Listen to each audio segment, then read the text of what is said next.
Support WrestleTalk! Give us a subscribe. Samoa Joe chokes out Paul Heyman, The Miz elbow drops a clock, and Big Show is a certified giant. I'm Ollie Davis, and this is the 5th of June 2017 edition of Monday Night Raw in about 4 minutes. Now Extreme Rules is out of the way, Raw can finally start with fresh matches that aren't just the same people facing each other over and over again. Oh, come on! While Roman Reigns and Bray Wyatt actually had a very good match, this is still the big dog's yard, in which Wyatt was beaten clean in the middle. The Intercontinental title feud was wonderfully woven through the night's episode, with Dean Ambrose initially interrupting a Drifter song to demand his rematch, but then being sent home to cool off by Kurt Angle. In a welcome change, the Miz's Championship Celebration segment was designed to get the babyface over, rather than just letting the heel make everyone feel bad for 15 minutes. Firstly, Miz and Maurice thought the guy in the bear suit was an imposter, so he got a skull-crushing finale. Poor #MizBear. Then Miz brilliantly beat up a giant present thinking it was Ambrose, dropping elbows like Ric Flair. Turns out it was a grandfather clock present from Maurice. Ambrose eventually unveiled himself as the cameraman, showing that baby faces sometimes do outsmart heels. Shortly before that, as the Miz was walking to his championship celebration, he came across Big Cass knocked out on the floor. The mystery attacker strikes again. Because he's awesome, Miz didn't stop to help.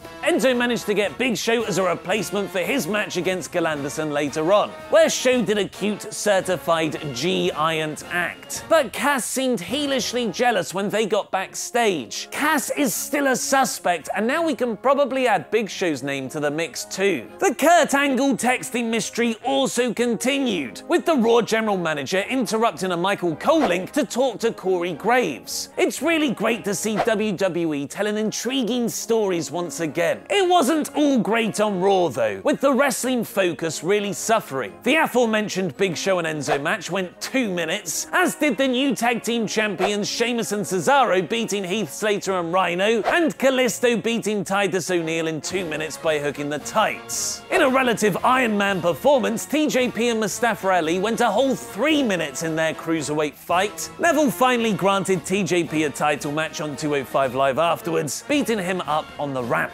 Alexa Bliss also isn't getting paid by the hour, masterminding a DQ win by provoking Mickie James and Dana Brooke to attack her during her 2-minute title defense against Nia Jax. Initially, Bliss wanted an Alexa This Is Your Life segment to celebrate beating Bayley, but Kurt rightly said no, because that was one of the worst segments in Raw history last week. Usually I don't like it when wrestling buries its own angles, but yeah, that one actually was. In the night's best segment, Samoa Joe boasted in the ring how he'll be taking the Universal title at Great Balls of Fire, and that he ain't scared of the Beast. A wild Paul Heyman appeared, and just like he did for Finn Balor 2 weeks ago, cut a promo putting Joe over strong. But unlike that Balor angle, Joe was able to take Heyman's setup and raise the segment's quality even higher. Joe cornered Paul and menacingly described how he's going to choke him out, not using a microphone to make it all the more real, and then put him in the Coquina clutch. Joe is such a good heel, the crowd actually chanted "We want Brock." As Paul was being tended to backstage later on, he got a phone call from his client. The Beast's name saved in all caps. Personally, I have his number stored as Brock Lesnar. Heyman told the Beast to be at Raw next week. He's gonna be seriously grumpy. Kurt Angle made Joe versus Seth Rollins for the main event after the attack. Despite both being excellent wrestlers, they still struggled to click in the ring. Seth eventually lost when he was distracted by a random Bray Wyatt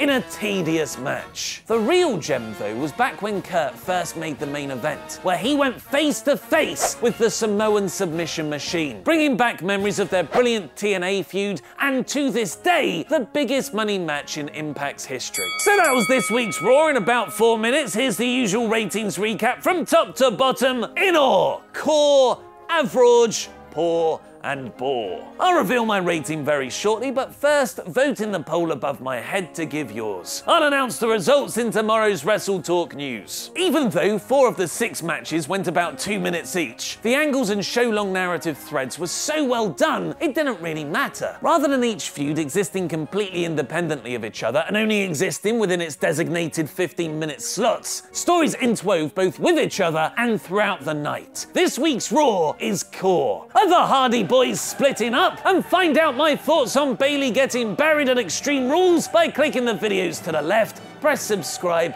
and support WrestleTalk on Patreon. I've been Ollie Davis, and that was wrestling.